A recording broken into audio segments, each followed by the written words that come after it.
Dilshad sat on the edge of his narrow bed, the blue glow of his laptop reflecting in his tired eyes. Outside, the city was waking up slowly, vendors rolling up their shutters, distant buses groaning to life, and the early birds singing as if nothing in the world had changed. But something had. The message had come at dawn. People's artist Zukridin Ramatov has passed away. At first, Dilshad didn't believe it. He clicked every link, opened every post, reread every headline as if one of them would suddenly say, "This is a mistake." But the truth stayed heavy, like a stone placed gently on his chest. He closed his laptop. The room fell into silence, the kind that makes your heartbeat sound too loud. On the small desk beside him stood a faded DVD case, Bahor Kelganda. Ramatov's face, youthful, bright, impossibly alive, smiled from the cover. Dilshad reached for it, turning it over slowly, like he had never seen it before. He remembered being 10 years old, sitting beside his grandmother on a cotton-stuffed mattress. The house had smelled of freshly baked naan, and the old TV flickered with static until Ramatov's image appeared. Even as a child, he had felt something stirring, something powerful and indescribable. Bunny Kaur, his grandmother had whispered. His acting, it comes from his soul. From that day on, Dilshad had carried a quiet dream, to make films that could touch hearts the way Ramatov's performances did. Now that dream felt suddenly fragile. He stood up and walked toward the window. Tashkent's morning sun pushed through the dusty glass, illuminating particles of air like tiny golden sparks.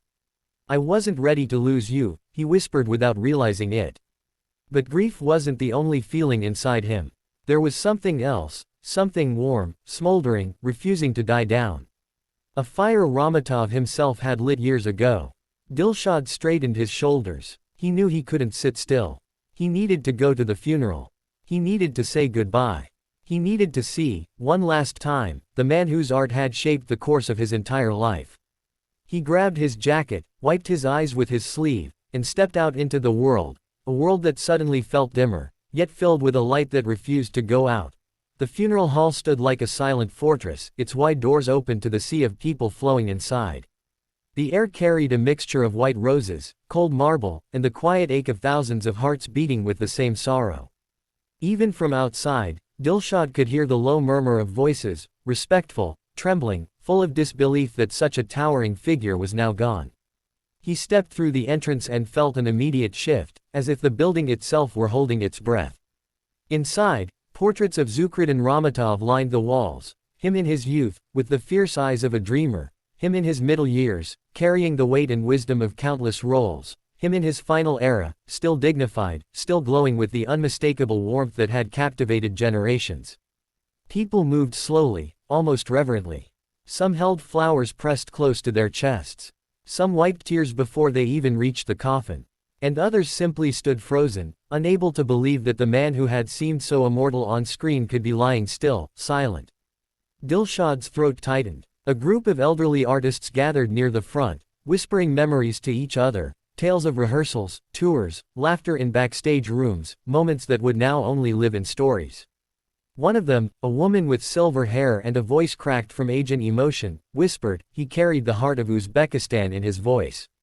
Another nodded, adding, "And when he stepped on stage, everyone else disappeared."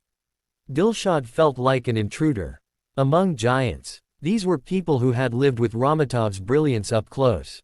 He had only admired from afar. But as he slowly moved forward, following the line toward the coffin, he noticed something unexpected: young faces.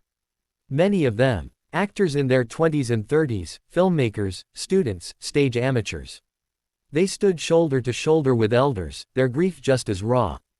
Ramatov had touched them too. When Dilshad finally reached the front, he froze. There it was, the national flag draped gently over the casket, the red, green, and white shimmering under the soft lights. A wreath of white lilies rested carefully beside it. Above, a large screen played clips from his films, emotional monologues, brave declarations, quiet smiles that broke hearts with their sincerity. A scene from Bahor Kelganda appeared, the very movie that had changed Dilshad's life. Ramatov, in character, whispered softly on screen, "Even when winter takes everything, the heart remembers spring." Dilshad felt tears spill down his face. He didn't wipe them away. He stepped closer and placed his trembling hand briefly on the edge of the casket, not touching, just hovering, as if afraid to disturb the stillness.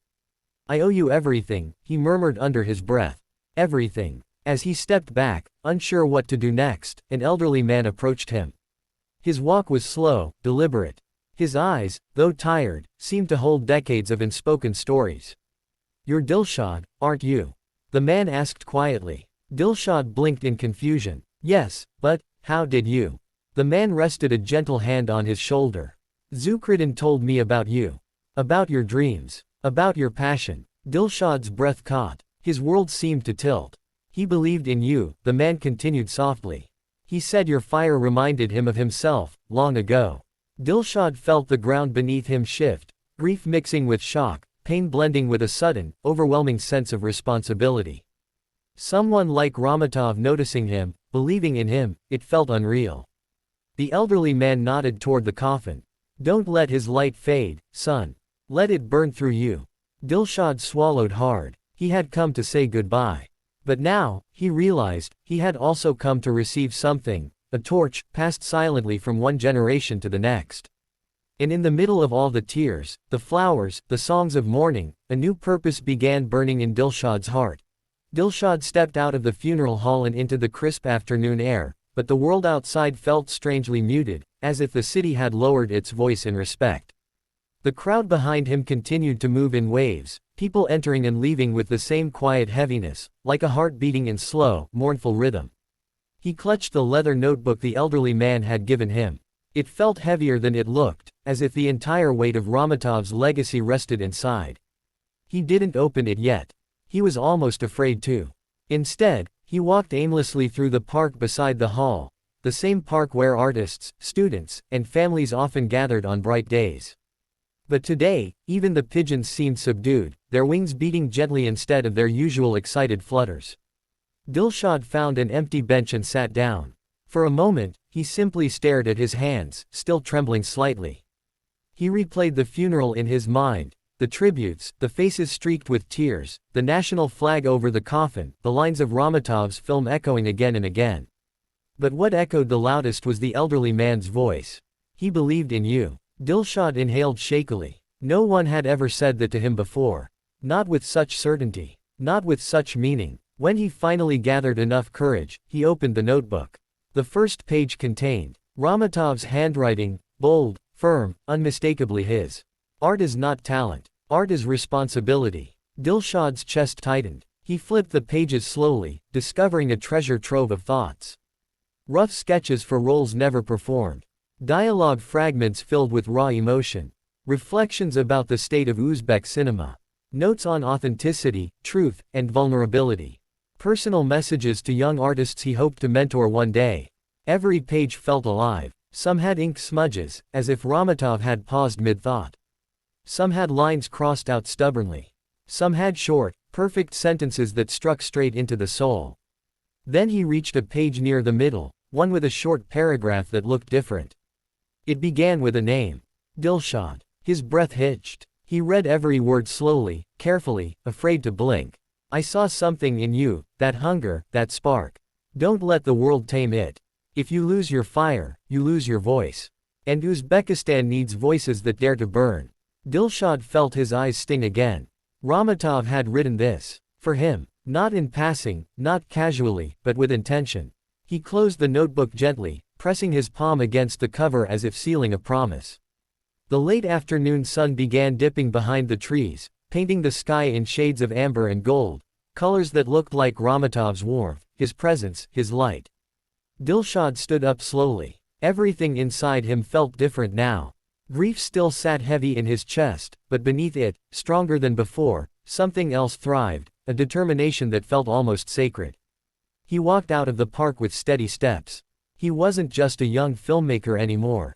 He was the bearer of a torch passed down by the very man who had shaped his dreams.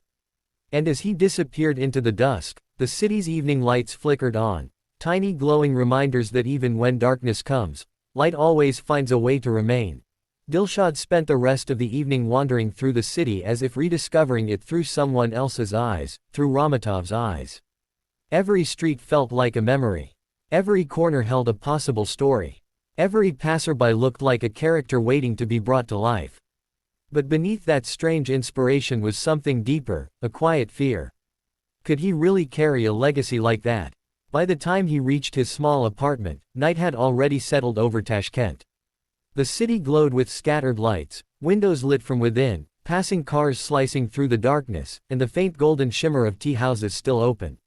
He unlocked the door, slipped inside, and immediately felt the stillness of the room, a sharp contrast to the noise in his thoughts. He placed the leather notebook gently on his desk as if it were a sacred object. Then he sat down and stared at it, hands resting on his knees, breathing slowly. He opened the notebook again, picking up where he left off. The next pages were filled with Ramatov's reflections, but these were different. More personal, more vulnerable. People think applause is what keeps us alive. They're wrong. What keeps us alive is truth. Dilshad ran his fingers lightly across the ink, feeling the depth behind each stroke. He turned another page. This one contained a short dialogue between two unnamed characters, emotional, raw, unfinished.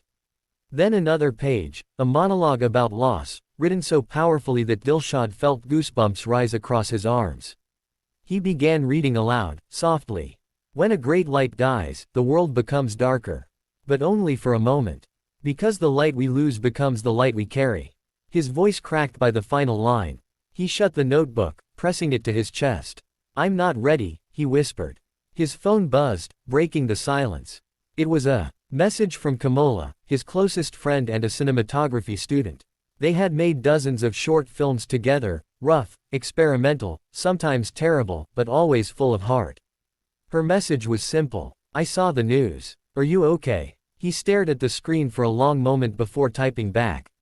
"I don't know. I feel like something changed today." Kamola responded almost instantly. "Change is good. Even painful change. Come online. Let's talk." He hesitated, then placed his phone aside. He needed silence right now, not conversation. Another hour passed. The room filled with shadows and the faint sounds of traffic drifting through the window. Dilshad leaned back in his chair, closing his eyes helplessly. But then, he remembered the elderly man's words.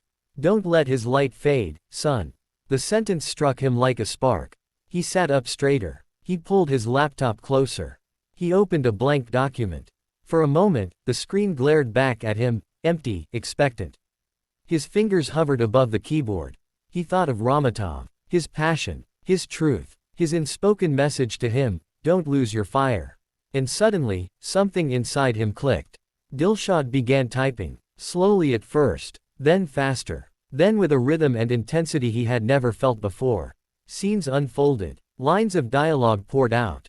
Emotions he had buried for years rose to the surface and transformed into words. He wasn't just writing a screenplay. He was writing a tribute. A promise. A continuation. Hours passed without him noticing. He didn't drink water. He didn't move. He didn't blink except when tears blurred his vision. By the time he finally stopped, exhausted, his document was already 20 pages long. He leaned back, breathing heavily, heart pounding. He had no idea if it was good. But for the first time in his life, he felt something unmistakable. He felt connected, not just to his dream, but to the man whose shadow he had admired since childhood. He looked at the notebook again. At the worn leather. At the handwritten wisdom inside. And he whispered, voice filled with gratitude, "I won't let your light go out." The next morning, sunlight crept into the apartment, slipping between the curtains and spreading across the desk where both the laptop and Ramatov's notebook lay open, evidence of last night's feverish writing. Dilshad hadn't slept properly. He had drifted off in his chair sometime before dawn, head resting against his arm, but despite the exhaustion, he woke with a feeling he hadn't felt in years. Purpose. He rubbed his eyes and stretched, bones cracking softly. The city outside was already buzzing, children heading to school, shop owners setting out their merchandise, the faint honk of distant traffic. Life was moving forward, even in the shadow of loss. Dilshad stood, walked to the kitchen, poured himself a cup of lukewarm tea, and returned to his desk. He stared at the pages he had written. In the morning light, they looked different, clearer, more real, almost as if Ramatov himself had guided his hands. He reread a few lines. Some made him smile, some made him frown, but all of them felt alive. He flipped open the leather notebook again to the last section.